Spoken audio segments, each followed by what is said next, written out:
What I feel mostly when I think about writing plays here is gratitude. It's rewarding. It doesn't have to be seen by tons of people to be rewarding. I love working here because I know the talent, I know the theaters. I wouldn't do it if it wasn't really a joyous community. For me, luckily, very welcoming. Well, I'm really fortunate because I have a built-in producer when I write something. So I write something only if I know that I need a particular piece to fill a slot. I think that the work challenges the audiences in Richmond, but we are finding an audience. It has changed for me because I used to create it in a vacuum. So I started writing with local actors in mind, and I became more productive. The work started happening more often. People are commissioning more work.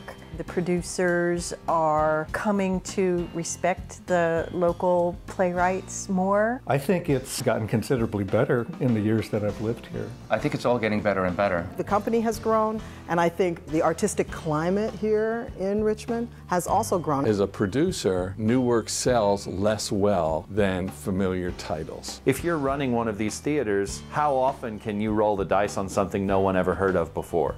It's tricky. Well received in Richmond by the theater community. It's harder to get the public to come see it because they've never heard of it, but the personal rewards are huge.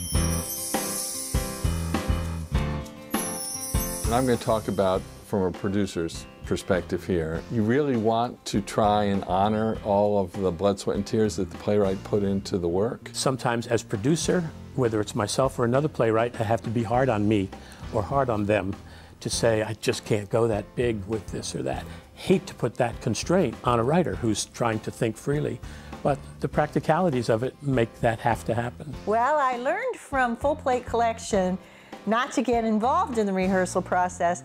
Carrie Warmold told me one time that I was like death in rehearsals. Thanks, Carrie. So I learned that once you give something over, give it over. I give them the play and get pushed away. This is what we say.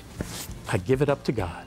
It's a relief to have it out of my hands, actually. To be able to turn it over to someone else and have them make it better is a great relief to me. When you have a Susan Sanford or a John Moon or a Tom Witt take over your script, you really don't have anywhere to go but up. Each of those people have made my scripts better. I find it to be an exciting and collaborative process. The playwright benefits so much from hearing those words come out of the mouths of actors. And so the joy of writing, to me, is rewriting. But it's always gratifying and humbling to think that all of these people are here to help your work get to the next place. The beautiful thing about that is that any suggestion that anybody makes that improves the play becomes my intellectual property. It's scary. It's like terrifying because the topics that we are talking about are not easy. They're extremely complex. It's hard enough to get something produced for the first time, but getting it produced a second time is almost impossible because most theaters want to have the world premiere. That's been my biggest frustration, is going, will somebody please take this play and show it to somebody, because I don't know how. I write books. There's nothing better than writing for wonderful people. I have liked it so much that I want to continue writing plays specifically inspired by this community.